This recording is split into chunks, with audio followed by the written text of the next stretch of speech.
Ok, regresamos entonces a esta segunda parte de la asesoría. Y bueno, aquí lo que hacíamos es obtener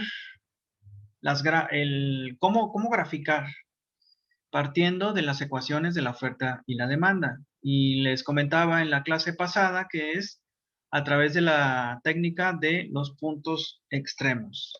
Ya habíamos hecho decimos si el precio es cero, cuál es la cantidad ofertada, y si la cantidad ofertada es cero, cuál es el precio, ¿no? Y de aquí hacíamos este ejercicio. Nos habíamos quedado en el de sacar los puntos extremos de la ecuación de la demanda. Igual, hacemos la técnica de los puntos extremos y decimos, bueno, si el precio es cero, bueno, aquí es Q subíndice D. Aquí.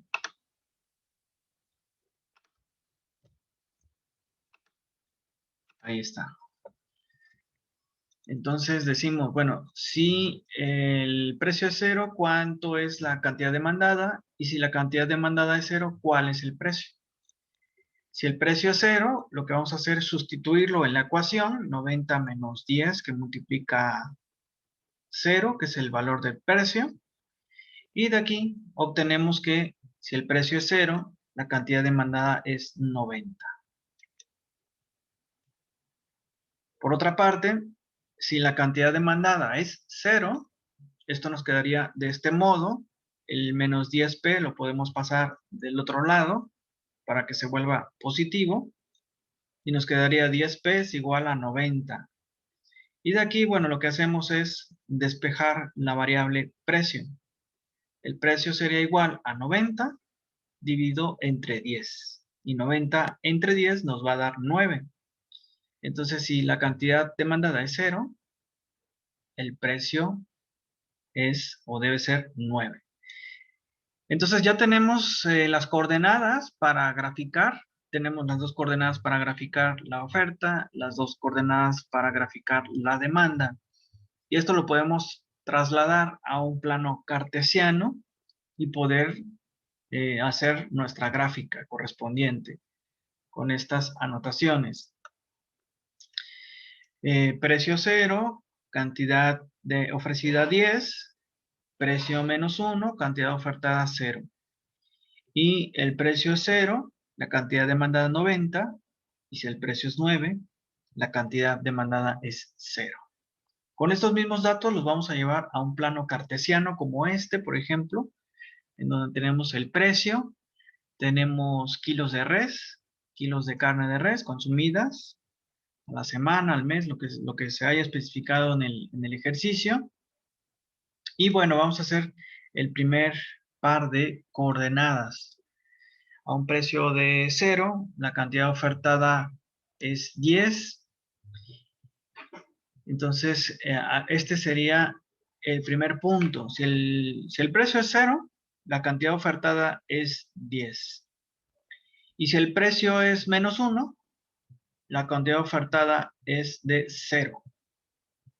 Ahí estaríamos graficando el primer par de coordenadas en esos dos puntitos que vemos ahí en pantalla. Y bueno, uniendo esos dos puntos son suficientes para obtener una recta. Como son ecuaciones lineales, no hay problema.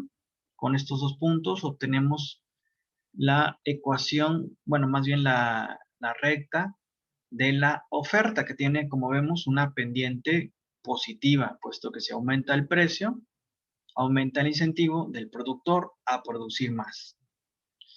Y bueno, falta el otro par de coordenadas. Si el precio es 0, se demandan 90 kilos de carne de res. Este sería nuestro primer punto.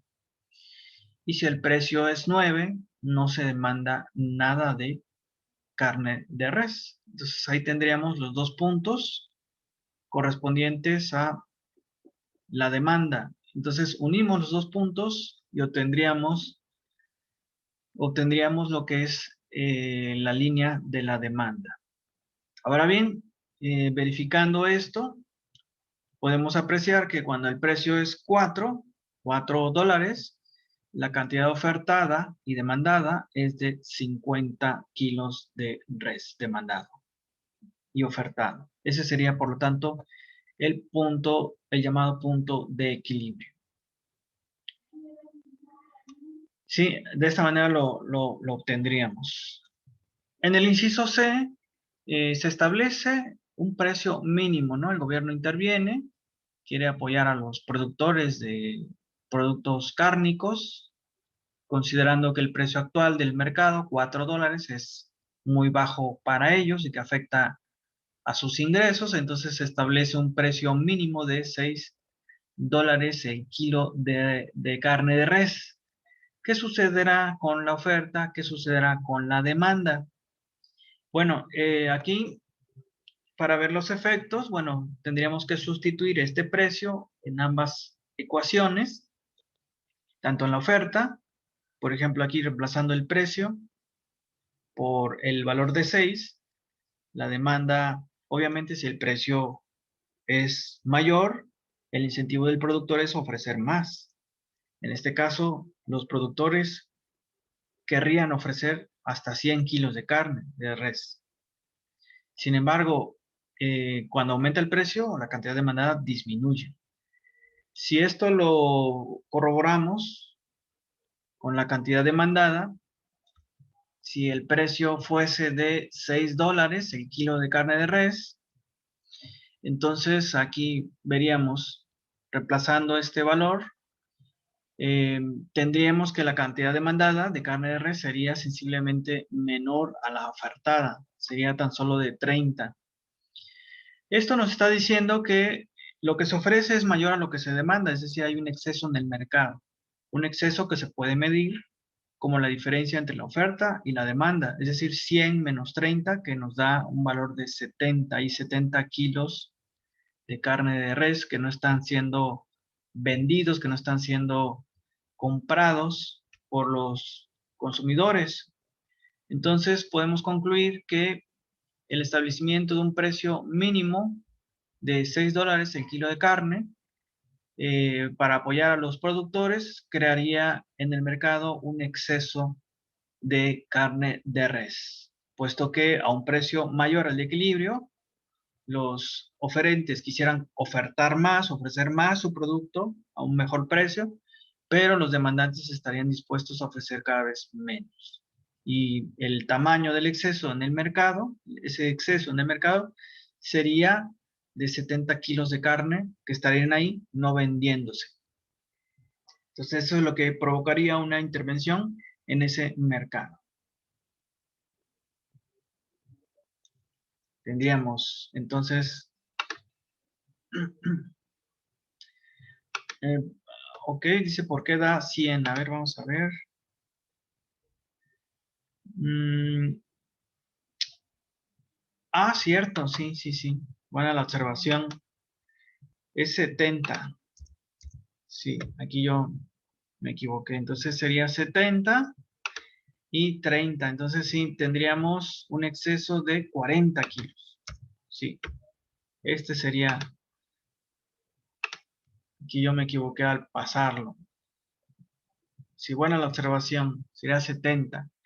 Porque 10 por 6 son 60, más 10 son 70. Sí. Y la demanda sería 30. Menos de la mitad. Entonces, la oferta es mayor a la demanda, por lo que hay un exceso en el mercado de 40 kilos de carne que no están siendo vendidos. 40 kilos de carnes que no están siendo vendidos.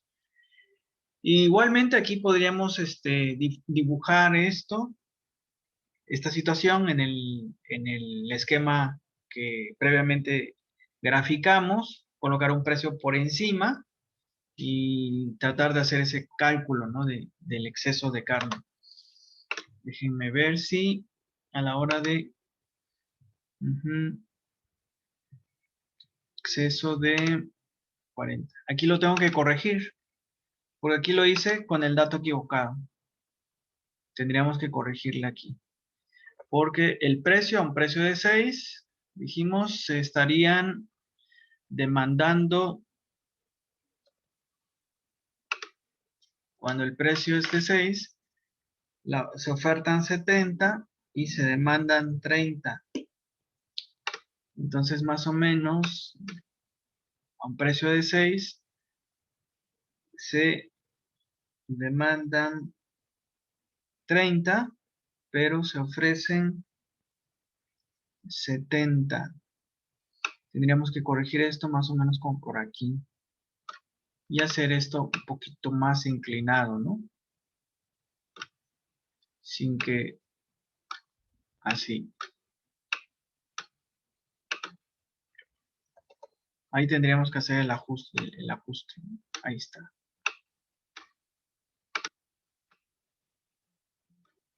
Y el exceso sería esto. 70 menos 30, que serían 40. Entonces, a un precio mínimo de 6, los oferentes, los demandantes están dispuestos a comprar nada más 30 y los oferentes están dispuestos a ofrecer 70, creándose un desbalance en el mercado. Y este desbalance sería el exceso que hay en el mercado, que es de 40, 70 menos 30. Estos serían entonces los efectos de la política de precios mínimos. Entonces, la política de precios mínimos nos conduce a crear un exceso en el mercado. Todo lo contrario de la política de precios máximos, que nos lleva a una escasez.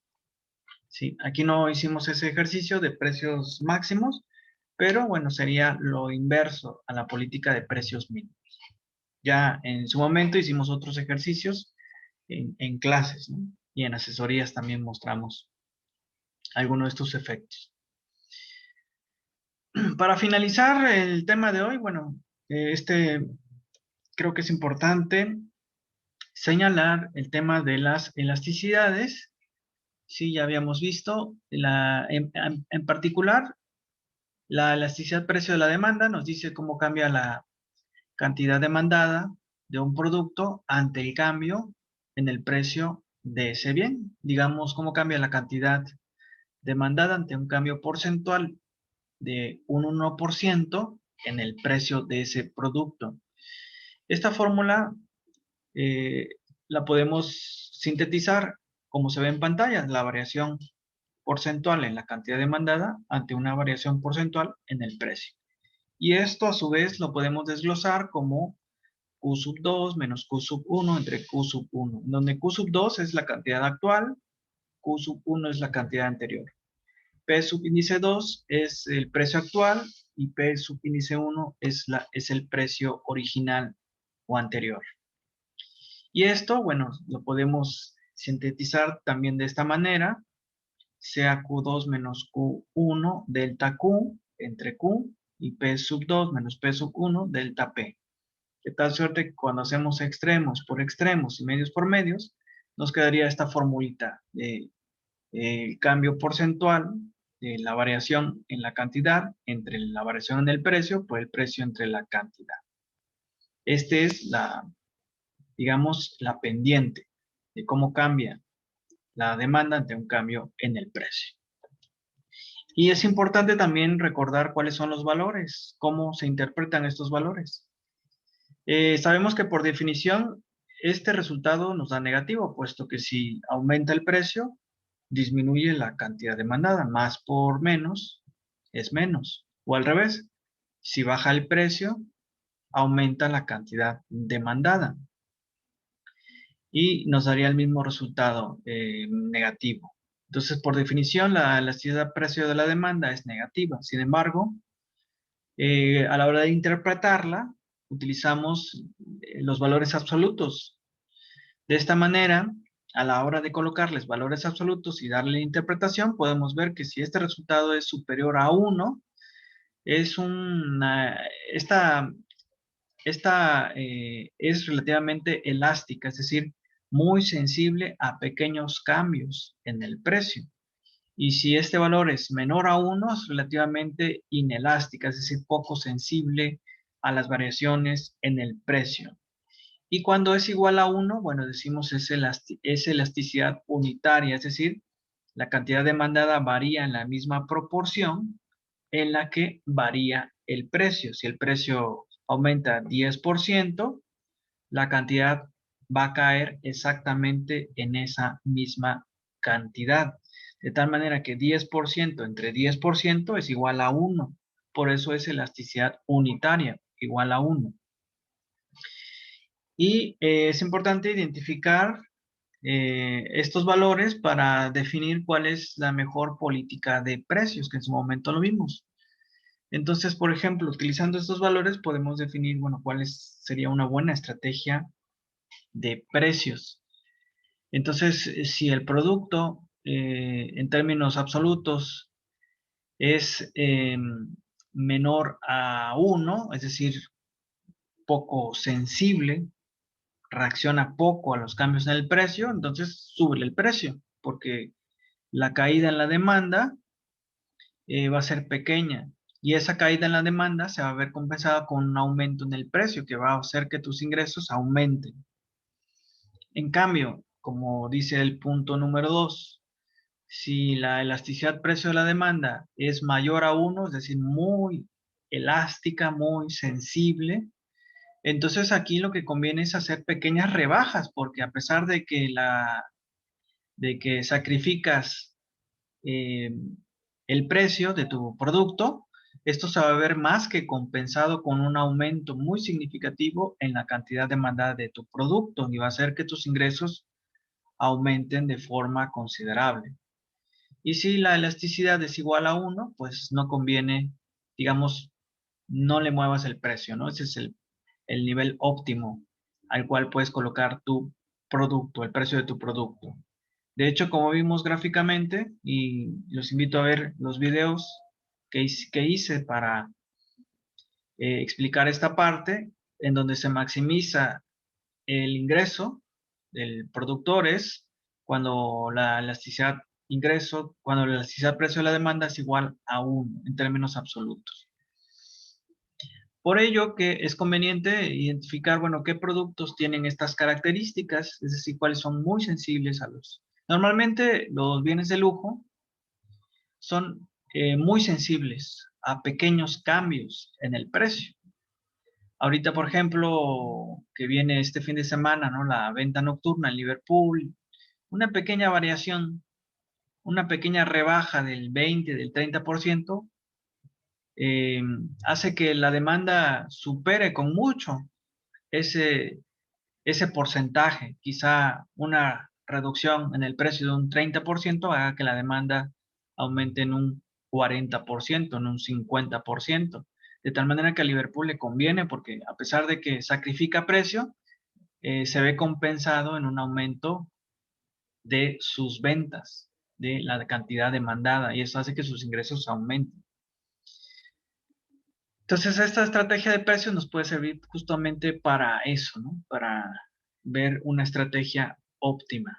Y como decíamos, los precios, bueno, más bien los productos de la canasta básica, el precio, el huevo, la leche, la carne, ¿no? Que son productos de la canasta básica, tienden a ser insensibles a las variaciones en el precio, porque son bienes indispensables para la vida. A pesar de que suba el precio del frijol, de la tortilla, pues es la dieta básica del mexicano, ¿no? Y a pesar de que suba, pues sí, se va a molestar el mexicano, pero va a haber la manera de seguir comprándolo. Lo mismo sucede con las medicinas, ni modo de que te mueras por no comprar la medicina, tú ves la manera de conseguir el dinero para comprar la medicina. Entonces son artículos que son eh, insensibles a los cambios en el precio. Uno intentará comprarlos. Y finalmente, bueno, está también la elasticidad de ingreso, que aquí ya no la comenté, pero por motivos de tiempo, yo nada más quise mostrar la elasticidad cruzada de la demanda, que esta nos dice cómo cambia el consumo de un bien ante el cambio en el precio de otro producto. Si con esta fórmula nos está diciendo cuál es esto. Y esto nos da dos posibles resultados. Si el resultado es positivo, nos está diciendo que son bienes rivales, bienes sustitutos, y si el resultado es negativo, nos estaría hablando de que son bienes que son complementarios. Un ejemplo, ¿no? Si sube el precio de la margarina, la gente lo tiende a sustituir por la mantequilla, por ejemplo.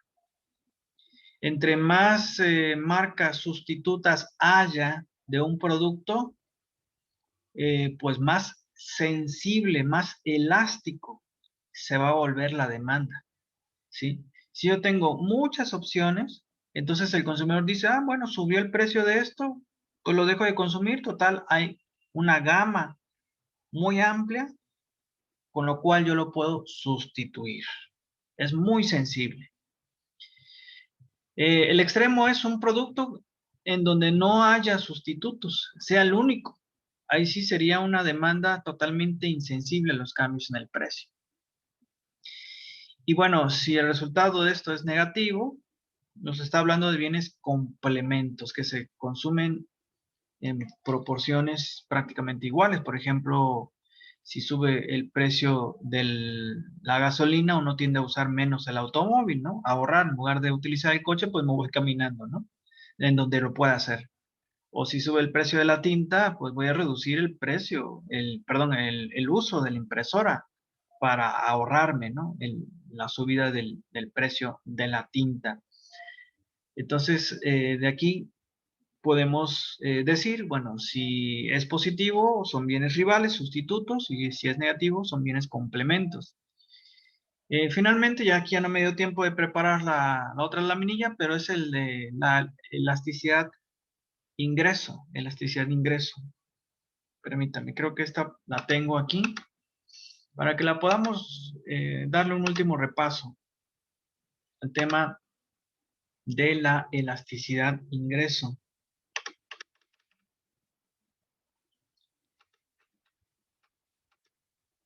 Aquí está.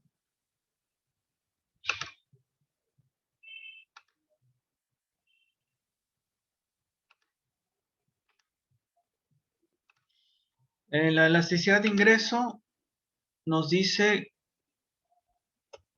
cómo cambia la cantidad demandada de un producto cuando cambia el ingreso del consumidor.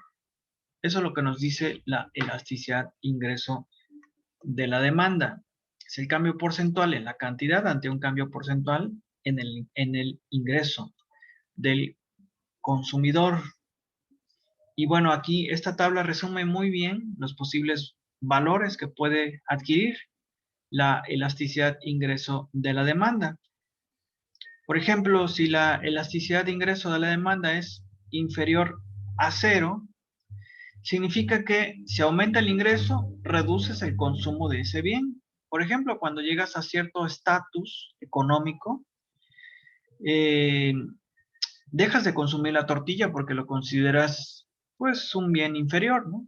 En el sentido de que si sube el ingreso, se disminuye el consumo de este producto. Ese sería un ejemplo.